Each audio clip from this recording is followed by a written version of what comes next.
ada sekelompok masyarakat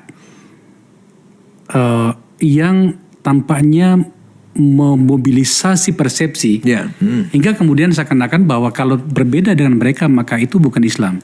Yang saya maksud itu adalah apa ya? Orang menyebutnya dari Yaman itu gitu. Kita butuh penjelasan seperti apa itu. Mohon maaf, sebenarnya mereka tidak punya otorita ilmu pengetahuan. Iya. Silakan kalau ada munas musyawarah alim ulama, apa ada dari mereka? Nggak ada.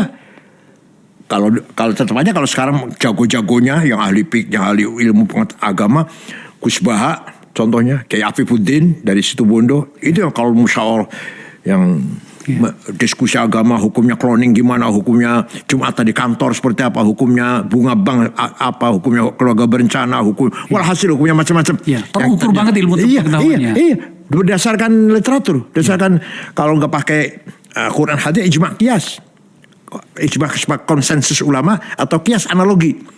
Itu mereka gudangnya. Kalau yang generasi dulu yang tua, Kiai Ali Maksum Jogja, Kiai Maimun, Mbah Mun, Kiai Ahmad Siddiq, itu luar biasa itu. Lebih tinggi lagi Kiai Wahab, Kiai Bisi Samsuri, kakeknya Muhaimin itu, Kiai Anwar Musaddad Garut. Itu yang megang otorita agama. Referensi ya, rujukan agama. Rujukannya. Tidak ada satupun keturunan Yaman yang mempunyai kemampuan seperti ini.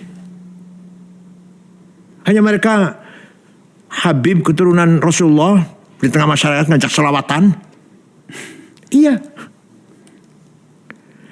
Ada nggak sih? Dengar nggak Bapak? Dari mereka yang mengeluarkan fatwa tapi yang artinya yang manfaat tuh masyarakat banyak. Tapi kenapa masyarakat memberikan ruang kepada mereka? Karena mereka memanipulasi keturunan. Memang ada di Qur'annya.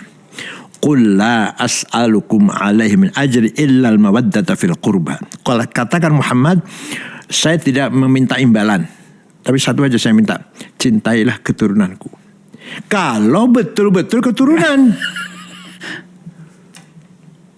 Kalau palsu. Atau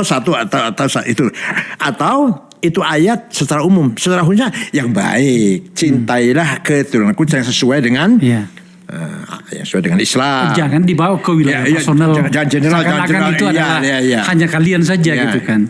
Dalam pemahaman Pak Kiai yang saya percaya betul, apa yang mereka sampaikan ke publik di kita itu tidak benar. Gimana ya? Dulu mereka itu sebagai sebagai dituakan di tengah masyarakat, dimintai doanya, dimintai karomah, titik di situ. Tidak sebagai tokoh pemimpin pergerakan, bukan.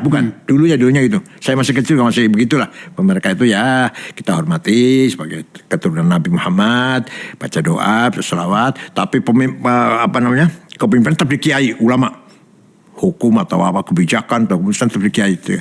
Belakangan nih.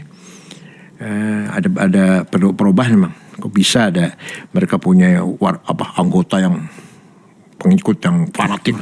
Iya. Kita akui mengumpulkan Jumatan di Monas 1 juta lebih itu dahsyat.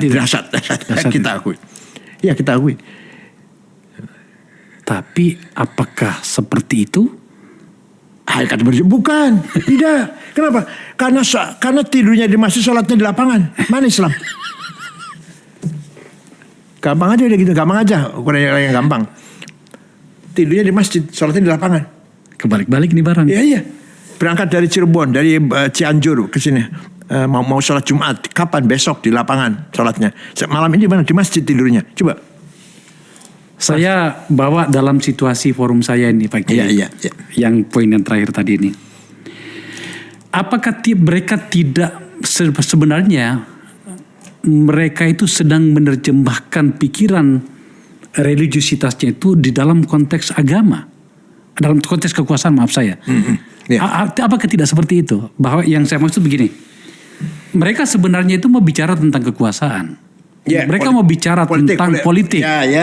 Tetapi kemudian pendekatannya seperti itu. Itu kan satu cara juga. Itu memanfaatkan masyarakat yang awam.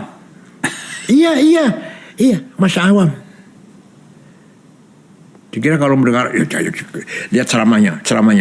Pokoknya kalau ikut Habib, saya ikut Pak Sorgal kan itu lah. Ya. Si Habib itu ketika mati muka nakir aja nggak berani tanya. Habib si Fulan itu pernah mi'raj 70 kali katanya mi'raj. Solatmu seberapapun banyaknya itu. setiap hari, tapi kalau tidak mendoakan Habib, maka itu tidak akan diterima. Saya tidak perlu menjadi seorang ahli agama untuk mengatakan ini omong kosong. Iya. Ya, tadi kembali dalam sejarah. Ya. Dalam sejarah tadi. Tidak ada ulama besar dari Habib. Nggak ada.